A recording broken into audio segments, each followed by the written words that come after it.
So, dear children, good morning to all of you. This is Manik Shah from KKation, going to continue the last topic of civics. So, dear children, today we shall look into the popular participations. So, the popular participations, it refers to how people are participating during the elections time. Whether they are participating with having enthusiasm or not, to check that the voter turnout happens during the final stage of elections here, to check that how far people participate during the casting of vote and how far peoples do not cast the votes, to check the ratios the voter turnouts are made during the time of elections. And that is what it is known as voter turnout. So here we used to check that how the peoples are participating in the process of elections, how far they are very careful in forming the government, in giving vote to the candidates. So that is what it is known as the popular participations. In another word, it is known as the voter turnout. Here we used to check the graph here. So in the graph, it is given the comparisons between USA and India. So in India, we have seen and observed that during the time of elections, mostly the illiterate people, they used to participate more and more here. The illiterate peoples, they have more ideas about the political party. They have more ideas about the elections. They are knowing more informations about what is happening in the political parties. So here the peoples of India, they are well aware about the democratic systems which are happening in society. So we see the participations of the illiterate people. When we make comparisons with the United States of America, so in United States of America, the literate peoples, they used to have more participations when we make comparisons with the illiterate peoples. Because in USA, the literate peoples, they are having more alert, or they are very careful. So during the time of elections, the literate peoples used to have more participations in United States of America, in all African countries. So dear children, here we understand that in India, why the peoples are participating during the time of elections, because here the peoples who are participating in India to pressurize the political parties. So why they are participating here, my dear children? Because they want to pressurize the political parties, so that the political parties will come up with a new ideology, with a new ideas, with a new policies, and to form a better form of government. So to have that, the common peoples in India, they used to participate during the time of elections more and more here. Apart from that, we shall be learning the acceptance of outcomes. The acceptance of outcomes, it is referring to the result. During the time of elections, my dear children, we see that mostly the powerful persons who has more money, who has muscle power, they used to have win over the elections. If the election is not held in free and fair, then who used to win over the elections? It is only the powerful persons who are very rich here. The powerful persons, they used to win here. Why? Because they used to utilize more money here, and that is the reasons they used to have more favor during the time of elections. And the elections, during the time of elections, if the election is not free and fair. So during that time, what we have to do here? We have to accept those results. We have to accept the outcomes of the elections.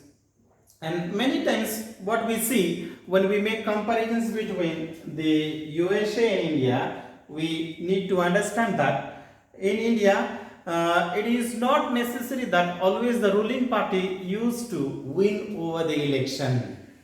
But in USA, hardly the ruling party loses the elections. Apart from that, we understand that many of the time, many of the candidates, what they do, they used to be involved with the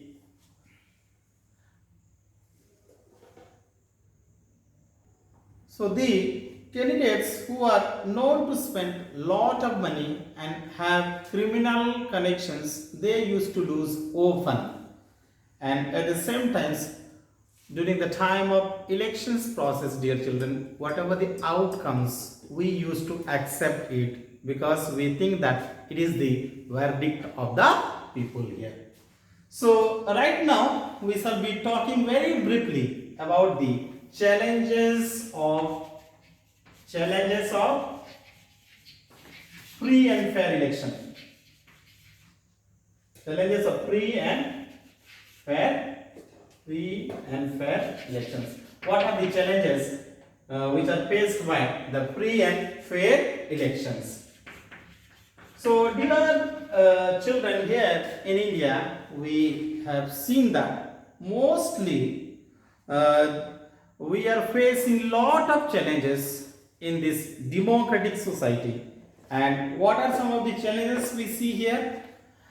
We see the usage of money power. During the time of elections, the political parties, even though there is a code of conduct, even though there is a criteria to follow, during the time of elections, in spite of that also we see that they used to use more money. They used to use more money power. They used to use muscle power. They use muscle power. They use money power. They use the political parties who are having connections with criminal people. Often they used to get party tickets from the political party because they used to be threatening to the political parties. So these are some of the challenges which we are seeing in democratic society. And the last one, the ordinary peoples, they never get chance to have competitions during the time of elections. So my dear children, as I wish to tell you that what are the challenges which are faced in India during the time of elections? What are the challenges? Just recently I told you that during the time of elections, money power is used, muscle power is used, and those people who have more money, they are given more support here. They get support from the political party.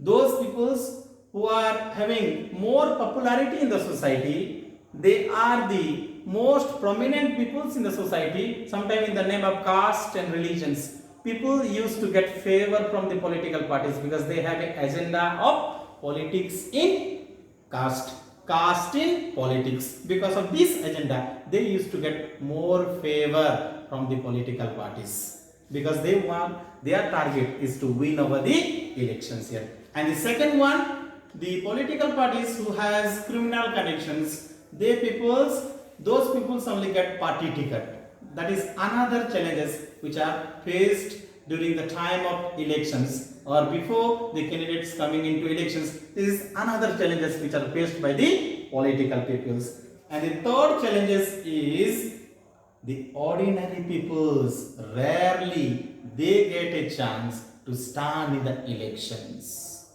So my dear children, we need to overcome such kind of challenges if we want to make India a real democratic country. If we want to be really a democratic society, then we need to face or we need to eradicate all these challenges which are faced during the time of elections. If we are not overcoming all these challenges, then our country is not going to be democratic, because we are always controlled by the powerful persons. So to be democratic, we need to overcome the challenges which are faced during the time of elections. Otherwise, the society or the country is not going to be democratic, because it is the rights of the peoples to choose the representatives here. Since it is the rights of the peoples to choose the representatives,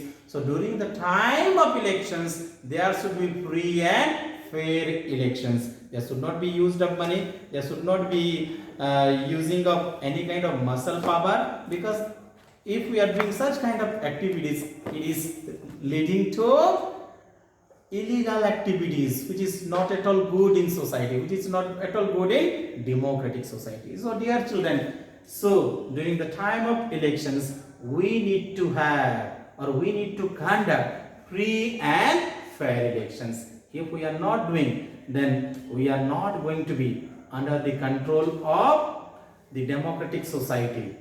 So we need to overcome all the challenges during the time of elections. So dear children, we shall be having continuation in next classes. Thank you so much.